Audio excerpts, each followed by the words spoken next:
Intramuros ay ang kauna-unahang distrito ng Maynila.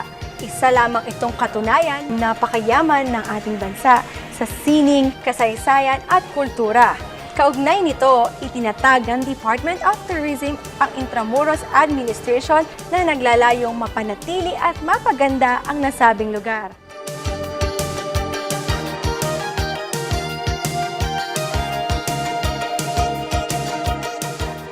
Ano ba yung particularities? Alam natin na dito sa Intramuros, there are specific rules to govern. Merong Biblia rito ng construction. Kung merong National Building Code, dito sa Intramuros may sarili silang Biblia, and that's the Intramuros Administration ang nagde-decide. Now, siguro marinig natin kay Architect Topi, ano ba yung particular thing na na-encounter nila rito sa Bailey project na ito? That is very true, Billy, Ram. But before I answer that question, is that I just want you to know that we are not the only professionals here in this in this endeavor. Many great designers also help us, and allied professionals. Allied professionals, and then Jimmy can mention you.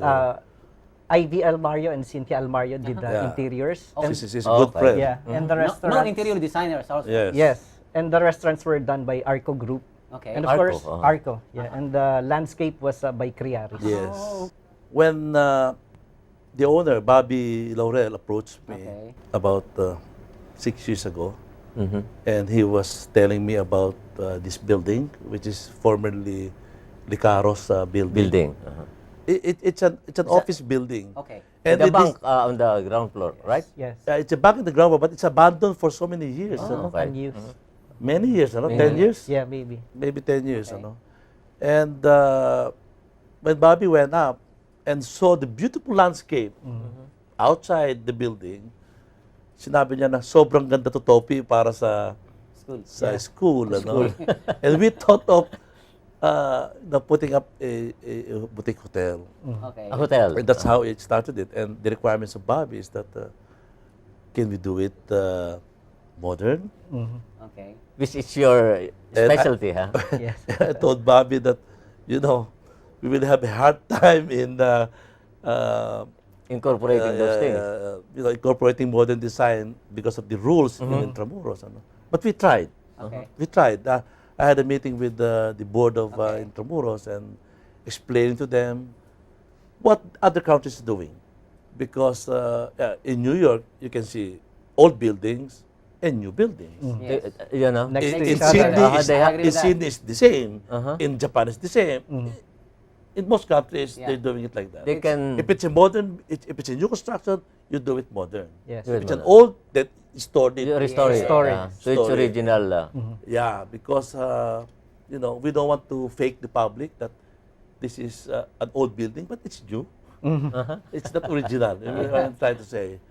So at first we wanted to make it reflective glass, so that the old structure around it, the walls will be reflected to the building. To the building. And the 9-story building, you won't see it, but it's just a Just the silhouette. sky. This is originally 9-story. Yes. Okay. No, 8-story. 8-story. So that you won't disturb the natural architecture of the area. Okay, but it was not approved by the IA. Intramuros administration, we were denied, and we have no choice but to go the traditional and follow them. Spanish colonial. Spanish colonial. I told Bobby that let's do modern na lang in the interior. From the outside, it's so classic. When you go inside, it's so modern. So modern. Time warp. Wow. So they agree with that. And there is also a reason for everything that you see inside. It's the concept of the owner Okay. to make it hip hotel. For He knows exactly what he wants. Yeah. Wow. Really? Okay. Now the other challenge here is that we're doing classical architecture, 1900 ba na Late Spanish colonial. Spanish colonial. How will you execute that with so many moldings and tisa and other things with an affordable cost or acceptable cost? Because we know that for the fact that when you do colonial and it was so expensive. It's so expensive. Yes. Baka pwedeng sagutin ni Architect Topi yun.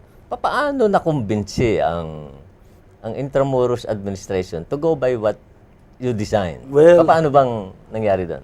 we also had a hard time of back and forth presentation Yeah. with them and argument and non-stop argument. Ano? It's a really Minsan, tiring. magsasubmit kami ng medyo Spanish colonial, tapos sasabihin, kulang pa yung Kulang pa? moldings. Oo. So, we had to Revise. put in additional Moldings. moldings. And One of the most difficult that we encountered here in this project is that Intramuros has a guideline, but they do not know exactly How? what they want. Ah, They okay. know Okay. that it should be an Spanish colonial, but there is no details. that we Details. have to Details follow. of the restrictions. Details. I mean, it's so vague. They just draw us a book A that book. is pictures that's a modern. Follow those moldings. And then it's up to them. It's just like a judge. It's up to me how to present to it, do it, how yeah. to interpret the molding, yeah.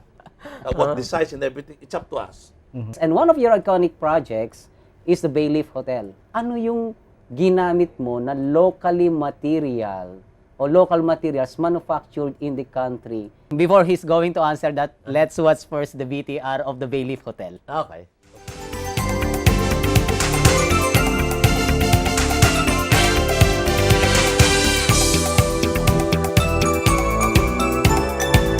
The Bayleaf in Intramuros, Manila is a fascinating mix of contemporary luxuries and Spanish colonial charm.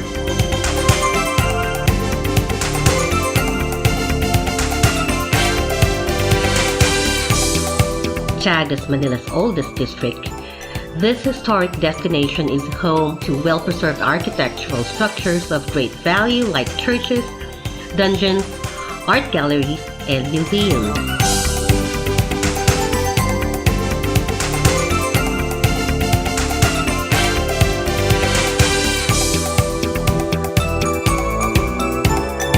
But beyond the things that make it well known, it is simply a place that interfaces with old world appeal and serenity.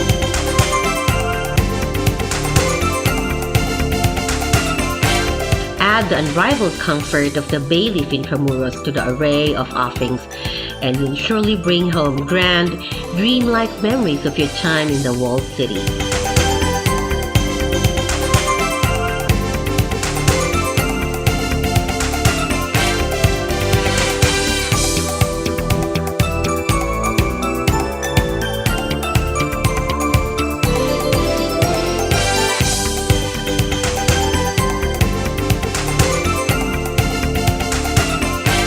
The timeless elegance,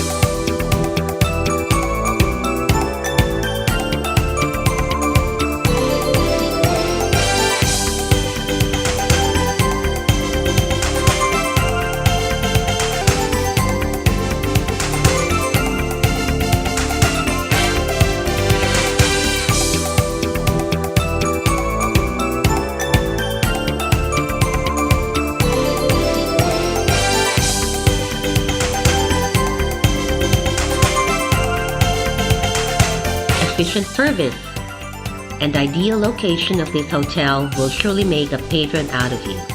After exploring Intramuros, indulge in the pampering ambience of our elegant sanctuaries.